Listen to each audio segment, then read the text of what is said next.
Okay, class, we're back again. As we alluded to, the testes is surrounded by the tunica vaginalis and the tunica albuginea that we spoke of there, that we've already spoken of. Okay, the septa, which is a protrusion of the tunica albuginea end, separates this into lobules, and each lobule contains 1 to 4 seminiferous tubules, these long seminiferous tubules, was the site of sperm production. The sequences that produce sperm is most body cells are diploid. Now this goes back to meiosis. So if you have not reviewed the meiosis PowerPoint, do so. 2 sets of chromosomes, 1 maternal, 1 paternal, 23 homologous. The gametes are haploid, also called 1N. We've discussed this. Spermatogenesis and oogenesis involve cell division, termed meiosis. And so I want you to look at those PowerPoints there. The testes, the sperm conveyed through the seminiferous tubules we talked about, okay, in these tubules. Then the straight tubules, also called the rectus, tubule rectus. Then the reedy testes. Then the efferent tubule, ductile, which actually is in the epididymis, and then into the epididymis, and then from the epididymis to the vas deferens. Okay? But actually the testes then would end with this, and really the efferent duct tubes actually within the epididymis. So this is in the testes, and then this really begins into the head of that. I apologize for that. Okay. So the epididymis, okay. Now, here again is a picture which we've described. This again is the testes. The testes have different cells. And some of the cells produce the sperm. So gametogenic cells, so some will describe this as gametogenic cells and non-gametogenic. Gametogenic cells produce the sperm. Non-gametogenic cells, which would be the sustenacula cells, also called the Sertoli cells, do other jobs. One is to produce Müllerian inhibiting factor and other factors that are present. Another, of course, is inhibin, which inhibits FSH. The interstitial cells are outside the seminiferous tubules. Okay, so let me go here. Let's go down and look at the picture here. All right, so here's a seminiferous tubule. This right here is made, this is the wall, and in this wall here you have myoids, which actually is some smooth muscle in there to help contract. Then you have these epithelial cells. In fact, the epithelial cells actually are the gametogenic and non-gametogenic cells. Here's the lumen of it right there. Okay. So the gametogenic cells produce the sperm, and the non-gametogenic cells, which would be the Sertoli cells, also called the sustentacular cells, also called nurse cells. There's several names for those. They protect the spermatogenic cells, and they also act to secrete MIF and inhibin. Now, in between the tubule, that's a tubule, here's another tubule, you have these cells juxtaposition in between called the interstitial cells, and these are the cells that produce the testosterone right there, the interstitial cells. They produce the testosterone. So these myoids right here cells, myoid cells contract, spermatogenic cells, the sperm, the connective tissue, The spermatogenic cells are really a kind of a stratified squamous appearance, whereas the Sertoli cells, which you don't really see here listed, which are called the nerve cells, sustentacular, those are more columnar type. Right? So we go back, test these different types of cells, interstitial cells ablating. Right?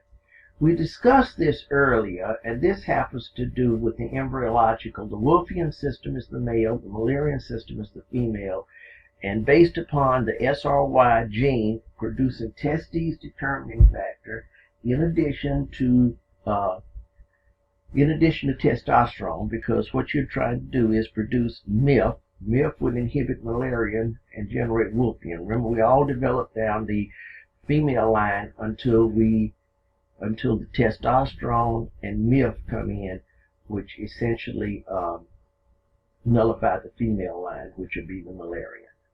Okay, so we discussed that already. Here's the external genitalia. We discussed that already. We said the clitoris is the homologue to the penis. The labia majora is what would actually form the scrotum of the male, and so forth. Okay. The penis, external genitalia are the scrotum and the penis. Penis is the male copulatory organ. Here again is a picture of that, of the various structures within that we discussed. The penis consists of a root, a shaft, and the glans penis. Glans penis again is this enlarged area, and covering this enlarged area here is the foreskin, called the prepuce. So rough. We talked about circumcision. The crura is the proximal end and angles the penis to the pubic arch. You really can't see it good here, but the crura anchors the penis to the pubic arch there, the bony pubic arch. The crura. Okay? And the crura actually would be the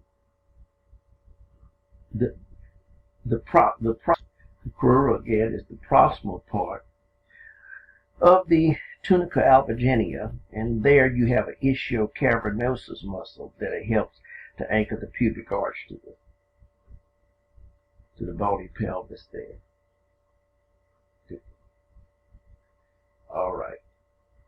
So we then go further. That's the crura. Proximal end, ischiocavernosus, anchors penis to the pubic arch. Okay. We have the spongy urethra, which is actually on the shaft. The spongy urethra has three cylindrical bodies. The urethra itself is in the spongy part. The cylindrical bodies, the spongy connective tissue. So you have a carpus spongiosum and you have carpuro-cavernosum, a pair of dorsal erectile bodies. The spongiosum encompasses the urethra, so it doesn't compress upon an erection too much. Okay, it doesn't get completely closed off. It will close up. And then the corpus cavernosum. The erectile tissue fills with blood. Okay, so this is what we're looking at. Here's that spongy part right there. You see. Okay, that spongy part will be right there where that comes down. And here would be the cavernosa, which are the two other columns. So there's the spongiosum right there. That's the urethra right there in the center. And here are the erectile bodies. These erectile, which are the corpus cavernosa, are surrounded by the tunica albuginea there. Okay? And remember, the tunica albuginea proximally forms the crura there. Okay? And right here, these are kind of spongy areas, should we say, in a way, where blood can engorge for the erectile aspect. Okay. The epididymis absorbs sperm from the testes, adds nutrients, and sperm become motile. That's also where sperm is stored. Then the ductus deferens we spoke about. That's where a vasectomy would occur. So the epididymis gives to the ductus. Then the ejaculatory duct, which is the combination of the ductus deferens and the seminal vesicle, and then the urethra. The epididymis has a head, its body, and a tail. The head contains the efferent ductules, which would have drained from the reedy testes. And the duct of the epididymis has these microvilli, but these microvilli, they're stereocilia, and they absorb testicular fluid and give some nutrient. And also in the epididymis is where sperm are able to start becoming motile. So non-motile sperm enter. It's about 20 feet if you stretch these tubes in the epididymis out. Okay. Ductus deferens receives from the epididymis, past the vesical canal. Ductus deferens does have muscle in it, in the wall, and it helps propel the sperm to the urethra. Here's the vasectomy aspect there. So we cut there. It's about 100% effective if done correctly. It's only about a 50% chance of putting it back if the person wants to reverse it. The seminal vesicles, the ejaculatory duct, is formed as the seminal joins the ductus deferens. Here's the seminal vesicles. Go back. Seminal vesicles produce about 70% of the volume of the semen. They give fructose. This is going to be the nutrient for the sperm.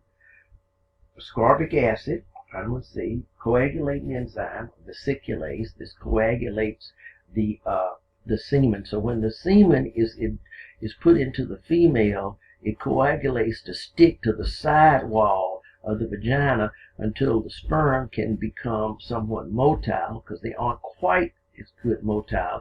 And then what will happen is, after that occurs, then fibrinolysin will come in, dissolve that, and then they can really become motile. Prostaglandins are also there. That helps to loosen the cervical mucus in the female, and it also assists in causing the uterus to contract reversibly to try to carry the sperm up. So the seminal vesicles do about 70% of. So the duct of the seminal joins the ductus deferens to form the ejaculatory duct. The ejaculatory duct also has muscle within its wall. Okay. So we go further. We've seen that picture. We go here. The urethra has a prostatic part. The prostatic urethra is around the spine. Then we have a membranous urethra. Then we have this spongy urethra here. So 3 to the male urethra. Okay. Prostatic, membranous, which is in the urogenital diaphragm, and then the spongy, which would be in the penis, also called the penile urethra. Okay. The accessory glands that encircles parts of the urethra. It secretes a slightly acidic fluid, so it also contains some citrate, some enzymes, and PSA. PSA is a tumor marker. This is what is oftentimes drawn in the male to try to determine if he has prostate cancer. But of course, it will slightly increase in the case of benign prostatic hyperplasia and also prostatitis. But primarily, it increases in the case of cancer of the prostate. Okay. The prostate assists in activation of sperm and enters for ejaculation. Okay. The Cowper's glands, which are also called the bulbourethral glands, these are inferior to the prostate, and they provide a clear mucus that helps lubricate the penis somewhat, and also nullify some of the acid of the female vagina. And here's this picture. Okay, we'll close here and pick it up.